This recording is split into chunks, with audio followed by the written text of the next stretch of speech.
제가 최근에 한 11억대 의뢰가 들어왔어요. 저한테. 그래서 11억대로 할 수 있는 게 서울에 30평대를 원한다면 어디를 갈 수 있을까요? 좋은 데를 가기 어려워요. 좀 애매한데? 구축을 가야 돼요. 기본적으로. 구축 중에서도 마포 구축도 한 13억 하니까요. 12억, 13억 하니까 구축, 마포보다는 낮은 급지에 구축을 들어가야 되는 거죠. 그쵸? 그러니까 뭐 동대문구가 될 수도 있고, 그쵸? 그런데 이제 구축 가거나 뭐 그런 데를 가야 되는데, 그런 데는 재건축, 재개발, 리모델링이 안 될 거 아니에요. 시세가 받쳐주지 못하니까. 그래서 그런 데보다는 수도권 좀 괜찮은 지역 가는 게 낫겠다라고 제가 추천을 해드렸던 지역이 12월 초에 사람들이 무시하고 여기는 절대 안 돼. 절대 오르지 않아 라고 했던 곳이 있어요. 거기가 어디냐면 일산. 일산? 네, 일산을 제가 사라 그러면 서울 구축 보는데 11억을 일산 사라 그러면 누가 동의하겠어요. 딱 생각해도 일산? 이렇게 나오잖아요. 인상 쓰지. 인상 팍 쓰지. 일단. 네, 뭐 돼? 근데 이제 저는 뭐 시세나 아니면 뭐 그 입지만을 보는 게 아니라 그 금액으로 여기가 얼마큼 저평가 됐는지. 원래는 그 분위기를 읽는다 그랬잖아요. 그 동네를 다 가봤기 때문에 그 냄새까지도 기억을 해요. 동네에 지나가던 주민들의 표정, 그리고 그 주민들의 수준, 그리고 동네 마트나 편의시설, 그런 것도, 백화점, 그리고 공원, 이런 걸 다 보거든요. 지하철역, 개통만 보고 집값을 평가하는 게 아니라 그냥 입지적으로 여기는 뭐 무슨 역 가까워, 곧 개통해, 그러면 여기 비쌀 거, 이렇게 보는 게 아니라 그것만 보고 사질 않는다는 거예요. 사람이 교통만 보고 사는 건 아니잖아요. 살아야 되니까.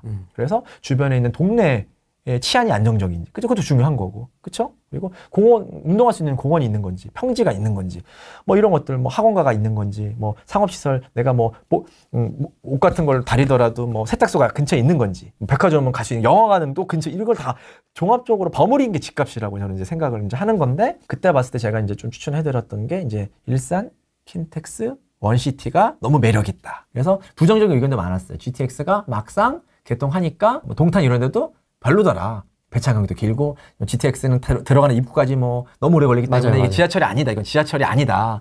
했는데 이제 저는 지하철 개통하기 전에 제가 분석을 한 거죠. 깊이도 다 감안하고. 그래서 근데 여기는 배차간격이 좀 짧아요. 왜냐면 전용 선로를 쓰기 때문에. GTX A 중에서 그 동탄 구간은 SRT랑 같이 공통으로 써요. 그러니까 SRT 가고 GTX 가고. 그러니까 배차간격을 짧게 하기 어려워요. 그렇죠? 근데 이제 동탄 말고 이제 이쪽 구간, 그러니까 일산 구간은 위쪽 구간은 전용 선로예요. 선로가 없는 걸로 지하로 판 거예요.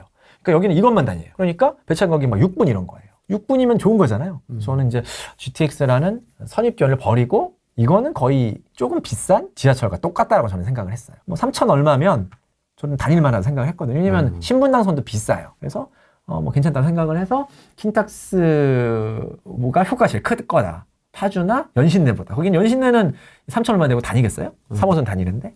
굳이.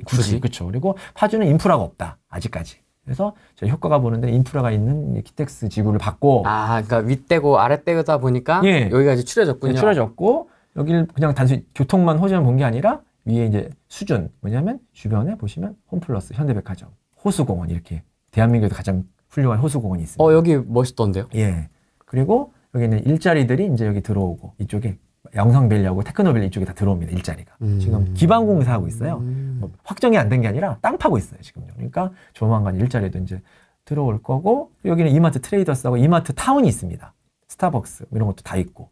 그러니까 상업시설이 다 몰려있고, 녹지, 공원, 그리고 학군도 서울에 있는 웬만한 학군보다 일산이 좋고, 그쵸? 그게 충족이 된다. 그리고 쾌적성은 보시면 여기는 신도시 같이 거의 광교 신도시 느낌이에요. 아주 깔쌈합니다. 깔쌈하죠, 그렇죠? 멋집니다. 여기. 근데 단점은 일자리가 없고 교통이 불편한 거.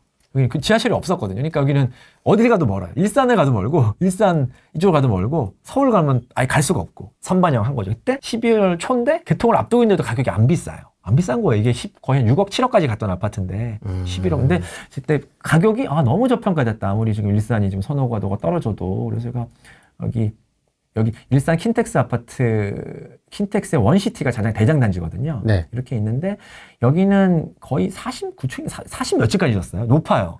그러니까 여기는 고층에 와도 앞에 막혀 있으면 가격이 안 돼요. 뷰가 뚫려 있으면 가격이 1억 얼마 비쌉니다. 그래서 먼 데는, 이런 데는 한강뷰가 나와요. 먼 한강뷰 뻥 뚫려 있기 때문에. 그래서 제가 지금 특정될 수 있기 때문에 정확히 말씀 못 드리지만 12월 초에 굉장히 괜찮은 층에 한강뷰가 나오는 뻥 뚫린 뷰의 아파트를 11억 5천 이하로 매수를 해드렸어요. 엄청 깎았거든요. 분위기에 그때 탄핵 뭐 뭔지는 아니겠지만 아무튼 분위기가 좋지는 않았어요. 근데 호재가 반영이 안 되더라고요. 개통을 앞두고 있는데도 반응이 없어요. 그래서 이게 너무 이게 눌려 있는데 이 11억 중반 5천 이하로 이 정도 컨셉을 갈 수가 없는데 아무리 생각해도 수도권을 봐도 갈 수가 없는데 그래서 뷰도 나오고 골라갈 수 있었고 그래서 깎아가지고 깎을 수 있는 시장이고 12월만 해도 분위기가 안 좋았잖아요. 그래서 깎아서 다른 데 보시면 여기에 나을 것 같다. 가장. 그리고 시축이고 11억 구축보다 살긴 좋은 건 맞잖아요. 신축 아파트 커뮤니티 다 있고 그러니까 10년 동안 내가 산다고 가정했을 때 삶의 질이 다르지 않을까요? 구축 아파트 11억 뭐 어디 산다고 하더라도 여기는 완전히 그냥 11년 동안 걱정 없이 주차 걱정 없이 스트레스 없이 그냥 넓은 집에서 여기는 집도 엄청 크거든요. 거의 서울의 40평대 크기입니다. 이거 백화점도 끼고 있고 역도 끼고 있고 막 공원도 끼고 있고 신축 봐서 이런 데를 찾기가 사실 어려우니까 뭐가 하나 없잖아요. 서울 출퇴근도 가까워졌고 그러니까 하기가 좋은 거죠. 그리고 여기 또 아래로 또 내려가면 내가 이마트 타운이 있다고 그랬잖아요. 네. 텍스에서 밑에 내려가면 이마트 타운이 있어요. 거의 우리나라 거의 제일 클걸요. 이렇게 큽니다. 그래서 여기까지입니다. 조그만 규모가 아니에요. 엄청 커요. 이름 타운이 없어졌네. 이게 킨텍스 엄청 큰 규모도 있고 그리고 호수공원을 걸어갈 수도 있어요. 좀 가면요. 이건 금액도 지금 한참 제가 지금 불장 직전이라 그랬잖아요. 지금 분위기 아니에요. 1월 18일 계약한 거예요. 잔금 기준이 아니라 계약 작성 기준이니까. 그래서 1월 18일이면 지금 한 달 불 받기 전인데 그러면 똑같은 걸 살려면 지금 얼마에 살 수 있을까? 라고 생각하면 여기다 몇 천을 더 해야겠죠. 지금 분위기가 그때보다 더 좋으니까요. 근데 그 시장에서 11억 사가지고 단기간에 거의 1억 5천, 1억 7천, 2억 정도 수익이 나는 데가 있을까? 2개월 안에? 그러면 없잖아요. 그 구축은 얼마 올랐을까요? 예를 들어서 분위기 좋다라도 한 2천이나 안 올랐을 수도 있고 약간 올랐을 수도 있고 그런데 굳이 뭐 선입견을 가지지 않더라도 뭐 이런 쪽으로 판단하시더라도 근데 무조건 수도권이 나쁘고 서울이 좋은 건 아니라 이게 너무 고평가된 것도 있어요. 그래서 그거를 잘 파악해야 되는데 뭐 일반 분들은 지도만 보니까 그냥 뭐 입지적으로 교통 좋아 그러면 이게 비싸 이런 게 아니라 전체적인 그걸 다 봐야 돼요. 집이라는 거는 단순히 교통 보고 그냥 일자리 보고 투자라는 게 아니라 거기 오래 살아야 돼요.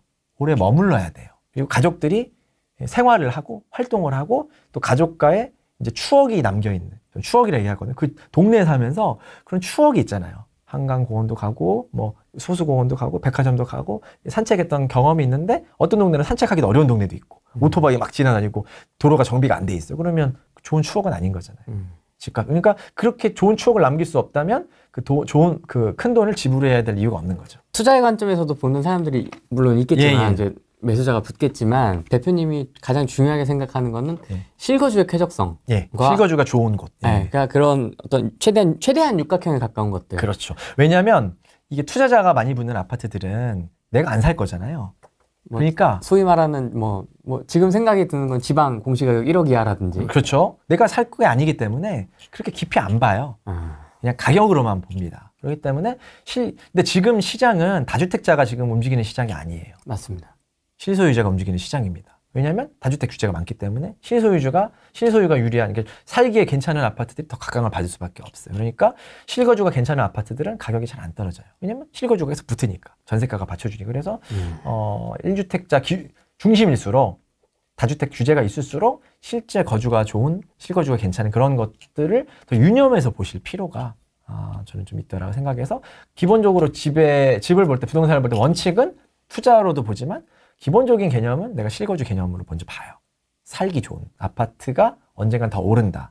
그래서 지금 이게 살기 좋은데 일시적 어떤 여건 때문에 가격이 좀 내려가 있는 건지 아니면 고평가되어 있는지를 평가를 해서 제가 이제 아파트 급지 해당 아파트마다 가격을 보고 있거든요. 근데 그 평가를 할 때 이런 것들을 다 동네를 전 예전 회사 다닐 때 교육회사를 다녔기 때문에 그 동네 학군을 다 알고 있고 그 동네를 다 다녀봤거든요. 실제로 그 주민들 다 만나봤어요. 그러니까 그 동네 분위기나 냄새나 이런 걸 다 압니다. 그래서 그런 걸 더 종합해가지고 전체적으로 어디가 더 살기 좋은지에 따라서 가격이 나눠진다라고 이제 보기 때문에 그래서 이제 그런 식으로 이제 해서 너무 고평가면 지금 투자 수요가 좀 올라간 것 같습니다. 좀 다른 데가 더 어떤가요? 라고 말씀드릴 수도 있고요.